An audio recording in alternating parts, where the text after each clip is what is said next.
when we look at our FRC, just like you had here, which is at this middle point, right? This whole thing here is functional residual capacity. This is FRC. When we go beyond that, you can see here, this is inspiration here on the right. So when we go up and we go to total lung capacity, which is here, that's TLC, that's here, the collapsing force becomes so great. At this point, your compliance stops increasing, and it stops increasing because there's no more compliance to be had, if that makes sense. So at this point, because you're at TLC, your collapsing force is greater than your expanding force because there is no more room to expand. So that's why the answer here, when they say you take a deep breath, inspiration all the way up to TLC, that's why they say that here your lung elasticity now increases, because look at this lung. This lung is showing you that the collapsing force of this lung is so great at this point here at TLC.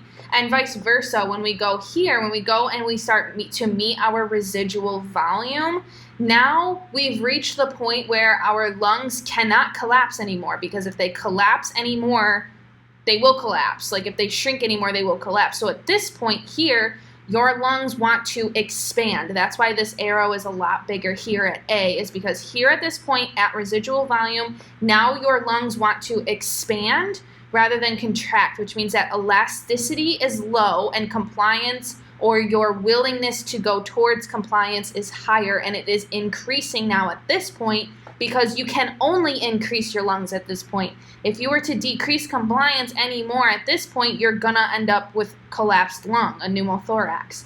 So that's what this chart is showing you, and that's what this chart is just telling you, is what the pleura and what the lungs and what the alveoli want to do at these various points in time.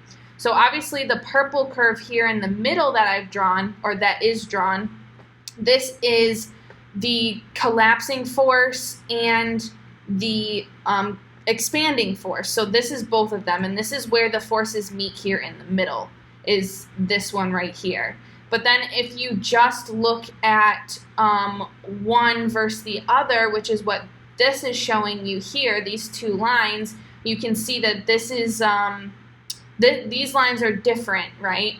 So down here, when you only want to collapse the alveoli, you go all the way down to the bottom here at 0, past your residual volume, and this is where your collapsed lung is right here.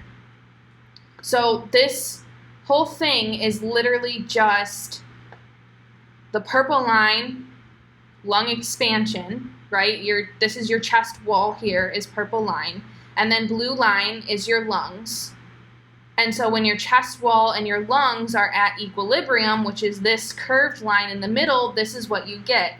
So I guess the best way to always think about this is over here where your purple line is, your chest wall is going to be your compliance. That is your expanding force.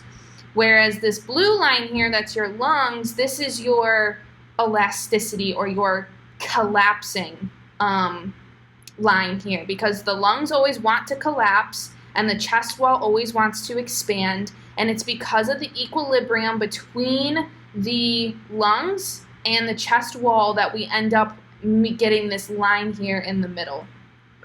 So one more time, that's why when you take a big deep breath in, if I'm looking at the line of both of them, once you get to this point here, your lungs take over and your lungs want to collapse, and that leads to a higher or an increasing elasticity to try and get back down to FRC.